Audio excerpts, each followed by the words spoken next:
परसों रात को दरगाह से आई थी, परसों रात को दरगाह से आई थी दोनों पक्षों की, इसकी नरेंद्र कुमार की, प्रधान की। तो हमने कल इनको बुलाए थे, कल इनकी दोनों की आपस में पंचायत हुई। पंचायत में इनका प्रधान पद को लेकर आपस में है, शिवा लड़का है वो कहता है मैं प्रधान मेरे को बनाया, और नरेंद्र कहता है प्रधान मेरे को बनाया। उस संबंध में प्रधान पद को लेकर कल 2 दिन का समय लेके गए थे भी हम आपस में बैठ के अपने प्रधान का जो आपस में पद का है वो हम आपस में बातचीत करेंगे। इसके अलावा कोई पैसे वाली मांग कोई सामने नहीं आई, बात आई। नरेंद्र तो पहले से ही प्रधान है जी, इसमें जो यहाँ का अड्डा है उसका, तो चेंज करने का तो कोई ऐसा प्रावधान है ही नहीं था। इलेक्शन हुआ था इनका, वो कल जो इनका प्रधान मेन था दीपू प्रधान, वो बोला भी हमारे को टाइम दो, हम आपस में बैठ के अपने प्रधान का जो भी अपने करेंगे अपने आप करेंगे हम बैठ जो के। 1 लाख रुपए मंथली मांगने की बात हुई है वो कितनी सच्चाई है उसमें? अभी तक तो कोई बात पैसे वाली मांगने वाली सामने नहीं आई है। इनका ये भी कहना है कि जो ये लोग हैं उनके ऊपर 302, 307 जैसे आरोप है, जबकि डीजीपी साहब का खुलेआम कहना है कि भाई जिनके ऊपर ऐसी धाराएं हैं उनको तुरंत प्रभाव से गिरफ्तार किया जाए। कल इन्होंने टाइम लिया, उनको हमने कल बुलाया है, दोनों को जिनके ऊपर इन्होंने आरोप लगाए हैं, सुमित वगैरह हैं, उनको हमने बुलाया है, कल का टाइम है। क्या उनके ऊपर पहले मुकदमे दर्ज हैं? पहले उनके सुमित वगैरह के मुकदमे दर्ज हैं, तो लड़ाई झगड़ा की प्रवृत्ति के पहले से है वो। वो तो हम रिकॉर्ड चेक करेंगे उनका, रिकॉर्ड चेक कर पता लगे कितने मुकदमे उनके खिलाफ हैं। तो अभी उनका इल्जाम ये भी है कि हमें जान माल का खतरा है, तो उसके लिए कुछ किया गया है सर? जान माल खतरे के लिए हमने रात इनको फ़ोन नंबर दिया, कभी कोई बात होती है तो हमारे को सूचना उस तुरंत देना। उसके बाद कोई इनका झगड़ा नहीं हुआ। अब भी ऑटो वाले आए मेरे पास आए थे, इनसे पूछा मैंने भी वो ऑटो के लिए आए थे, बातचीत कर रहे थे भी कल पंचायत में क्यों बोले आपस में, बाकी कोई पैसे वाली मांग अब सामने आई नहीं। तो सरासर धमकी होगी ना कि अगर पंचायत में आके आदमी बोलता है तो उसको धमकाने आगे सुबह वो। नहीं वो तो कह रहे मेरे को रोक के अभी तो पंचायत में मत बोलना। नहीं सर, अगर यूनियन वाले और ऑटो वाले ही नहीं बोलेंगे तो फिर बोलेगा कौन पंचायत में? नहीं वो भी ऑटो वाला है जो शिव कुमार लड़का, वो भी इनके यूनियन का ही है लड़का। तो सर वो एक साइड पे है और काफी जो सदस्य हैं वो एक साइड हो रहे हैं, तो वो उन्हें दबाव डाल रहे हैं कि आप उसमें ना बोले पंचायत में। नहीं वो जो शिवा लड़का है उसके साथ भी ऑटो वाले कल आए थे। कितनी संख्या में आए थे? हैं? कितनी संख्या? उसके साथ भी 15-20 आदमी थे ऑटो वाले। तो आज तो कम से कम 100 से 150 आदमी आए। आज ये आए हुए हैं, लेकिन वो पक्ष तो मैंने बुलाया नहीं ना, मेरे पास आया वो अभी इन्होंने आए, इनके पूछता हूँ उसके बाद उनको बुला लेंगे। तो किस प्रकार से कार्रवाई रहने वाली है सर? अब जैसे भी दोनों पक्षों को दोबारा बुला के जैसे वो कार्रवाई बढ़ती है वो करेंगे कार्रवाई। आपका शुभ नाम? मेरा सब इंस्पेक्टर महेंद्र सिंह। शिक्षा यूनियन का उप प्रधान और ब्रह्म सरोवर पे अड्डा इंचार्ज देखने के लिए बना रखा है ये। और कुछ शरारती आदमी मेरे को धमकी देते हैं, और पिछले बार भी मेरा ऑफिस तोड़ के चले गए जी, और अब की बार भी उन्होंने मेरे को धमकी दी जान से मारने की, कि तेरे लड़के को मार देंगे, मेरे को पैसा दो, नहीं तो ये प्रधान की छोड़ दो, ये प्रधान की हम अपने हिसाब से चलाएंगे। कौन लोग और कहाँ से?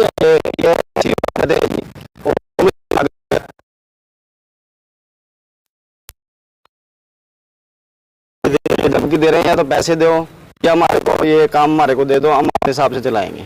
कितना पैसे की डिमांड करी आपसे? ये 1 लाख रुपए महीने का कोई एप्लीकेशन वगैरह? ये एप्लीकेशन मैंने दे रखी है, एसपी साहब को भी एप्लीकेशन दी है, थाने में भी एप्लीकेशन दी है, और पिछली बार भी मेरे को इन्होंने जान से मारने की कोशिश करी थी, मेरा ऑफिस तोड़ दिया था जी, और सारा सब कुछ तहस नहस कर दिया था। मेरे को यहाँ सिर पे चोट भी लगी थी।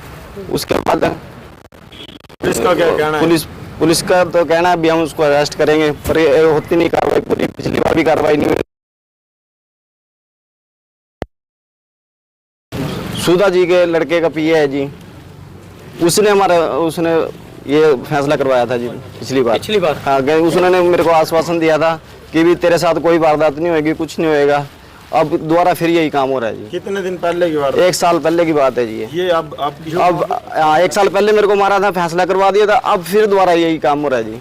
वही लड़के हैं जी। इस मैटर को लेकर पुलिस का क्या कहना है? पहले उन्होंने 9 आदमियों के चालान कटे थे इसमें, उसके बाद फैसला हो गया था जी, अब फिर यही काम हो रहा है जी। कोई राजनीतिक संरक्षण नहीं जी। मेरा नाम गोवर्धन दास गोदी है जी, जो कि मैं ऑटो रिक्शा यूनियन में प्रधान रहा। 2 दफ़ा चुनाव लड़ा, 2 दफ़ा चुनाव लड़कर जीता। अब तीसरी बार चुनाव होने लगा था कि हमारी 3 जानों की सहमति से दीपू प्लस बरादरी जितनी भी ऑटो रिक्शा यूनियन थी, सहमति से दीपू को प्रधान चुना गया। उसके बाद उप प्रधान नरेंद्र जी को बनाया गया, जिसमें कि ब्रह्म सरोवर की देखभाल, सारी यूनियन की देखभाल ये दोनों मिली भगत में कर रहे हैं। प्लस हमारे यूनियन के सदस्य भी इनका साथ देते हैं, कभी दुख सुख हो साथ के साथ सारे खड़े हैं इनके साथ।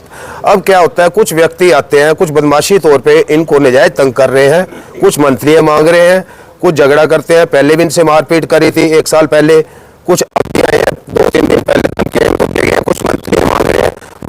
मंथली मांग रहे हैं। हम एक ऑटो चालक गरीब आदमी एक ऑटो चलाकर अपना पेट पाल रहे हैं, बच्चे पाल रहे हैं, हम किस चीज़ की मंथलियाँ दें जी? क्या हम कारोबार कर रहे हैं? क्या निजायज कर रहे हैं? कोई अफीम बेच रहे हैं, भुक्की बेच रहे हैं? अब ये प्रशासन लोग कहते हैं कि आप क्या गलत काम कर रहे हो।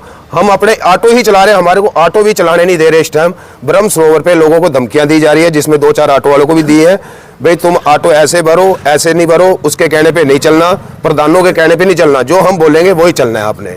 कुछ लोग ऐसे हैं राजनीतिक आदमी जो उनसे सुधा परिवार को भी बदनाम करते हैं, साहिल का भी नाम झूठा लेते हैं और सुधा का भी नाम झूठा लेते हैं। हम लोग तो ऐसी बात तो मानते ही नहीं है। बाकी सुधा जी तो बहुत बढ़िया आदमी है, साहिल भी बढ़िया जी, हमारे दुख सुख में खड़े हैं ऑटो रिक्शा वालों के साथ में, और दीपू जी भी साथ में हैं, और नरेंद्र जी के साथ जो भी हो रहा है नाजायज हो रहा है। हमारे ऑटो चालक इनके साथ खड़े हैं, और ऐसी ज़्यादा नौबत आएगी हम ऑल हरियाणा के ऑटो भी सारे इकट्ठे करेंगे और अपने कुरुक्षेत्र डिस्ट्रिक्ट को भी सारा इकट्ठा करेंगे। उसके बाद सारा मीडिया पे पास इकट्ठे होंगे और उसके बाद सारे सुधा जी के पास, सीएम के पास इकट्ठे होकर सारे जाएंगे। एसपी साहब पे कल गए थे जी, उन्होंने हमारे को आश्वासन दिया कोई बात नहीं, जाओ आपकी कोई ना कोई कार्रवाई करेंगे हम। तो आप प्रशासन क्या अपील करते हो आप? हम अपील करते हैं, हमारे को कुछ जान मारने की खतरा धमकी दे रखी है, मन मना हम इधर उधर अकेले चले तो कोई हमारे को मारेगा तो इसमें प्रशासन जिम्मेवार होगा या वो जिम्मेवार होंगे जो धमकी दे रहे हैं। कौन है वो लोग जो धमकी दे रहे हैं? नाम मैं तो उनका नाम नहीं जानता, ये नरेंद्र जी जानते हैं ना, मैं मिला हूं उनको, नरेंद्र जी को पता है जो नाम है इनके। सवेरे आए थे जी 2 लड़के वहाँ पे श्री कृष्णा धाम पे गाड़ी चलाते हैं, ऑटो चलाते हैं, तो वो आके मेरे को बोलते हैं कल तूने जो थाने में बोला है अच्छा नहीं बोला है, ठीक है ना। तो इतना बोल के वो इसके भाई आ गया, वो गाड़ी खड़ी, मैं बोल रहा अपनी गाड़ी भेज रहा हूँ यहाँ पे, मेरी गाड़ी भरवा देना यहाँ से। ठीक है, तो हाँ जबरदस्ती, तो हम किस किस की गाड़ी भरवाएंगे? ऐसे तो हम किसी गाड़ी, प्रधान की गाड़ी भरती है, हमारी चलती है, ठीक है जी। हमको ये बोलते हैं भाई हमारी हमें गाड़ी भेज रहा हूँ, हमारी गाड़ी भरवा देना है। किसका फोन आया था? फोन नहीं आया था जी, वो लड़का वहीं पे आया था, शिवा नाम का लड़का है, एक लड़का और था, वो गाड़ी से नीचे नहीं उतरा जी। बाकी इस भाई के साथ बात हुई थी वहाँ पे, क्या हुआ बोल? शिवा ही आया था हमारे पास। क्या बात हुई थी आपके साथ? भाई सुबह हम ऑटो चलाते हैं कृष्णा धाम पे, हमारी बसें आती हैं, तो बसें आती हैं तो हम मेंबरों की और प्रधानों की गड्डी बुला लेते हैं। जिस टाइम हम सवेरे गाड़ियाँ भरवा रहे थे तो शिवा ने गाड़ी भेजी थी, फोन भी करा उस ड्राइवर के पास आके भी आके अपनी गाड़ी भर लियो। हमने कहा भाई हमारे पास पहले गाड़ी खड़ी है वहीं भरेंगी, ये फिर वो कहते हैं अभी यार ये तो ठीक नहीं है, तुम हमारी गाड़ियाँ नहीं भरवा रहे हो। और हमें पहले ही पता लगा था कि भी ये नारियल नूरिल वालों को इन्होंने धमकी दी थी और उनसे भी पैसे पूसे छीन लिए थे। तो पहले आपराधिक प्रवृत्ति की है ये? हाँ पहले से भी। तो थाने में पहुंचे के थाने में, तो पुलिस प्रशासन क्या अपील करते हैं? पुलिस प्रशासन से यही अपील करते हैं कि भी हमें अपना काम करने दें और उनको पीछे हटाएं जो हमें परेशान करते हैं। आपका शुभ नाम? तरसेम। मामला ये था जी, मेरे संज्ञान में ये बात आई थी कि ब्रह्म सरोवर पर मतलब एक लड़का है शिवा, है तो हमारी वो ऑटो यूनियन का ही, लेकिन ड्राइवर है, प्लस हमारी जो यूनियन कमेटी है जो भी है उसमें 2 साल का प्रधान नियुक्त होता है। जैसे मैं 2 साल का प्रधान हूँ, पहले पूर्व प्रधान रहे गोवर्धन दास गोदी जी, उस एक जगतार प्रधान जी थे, तो हमारे 2 साल का एक प्रधान नियुक्त होता है। वो 2 साल के बाद अगर कोई इलेक्शन लड़ना चाहता है तो इलेक्शन होते हैं, नहीं तो वो आगे भी चल बढ़ सकता है, वो टाइम कोई वो मैटर नहीं है उसमें। उसके बाद जी नरेंद्र था, ये नरेंद्र जी है, ये भी खड़े हुए थे उस टाइम। मैं जब चुनाव में खड़ा था तो ये मेरे को सरसम्मति गेल बनाया गया था, इन्होंने सारों ने मिलकर मुझे सरसम्मति से प्रधान बनाया था। तो नरेंद्र जी को मैंने उप प्रधान बनाया था सारे को बीच में। ये गोवर्धन दास गोदी जी भी उस टाइम इलेक्शन में खड़े थे,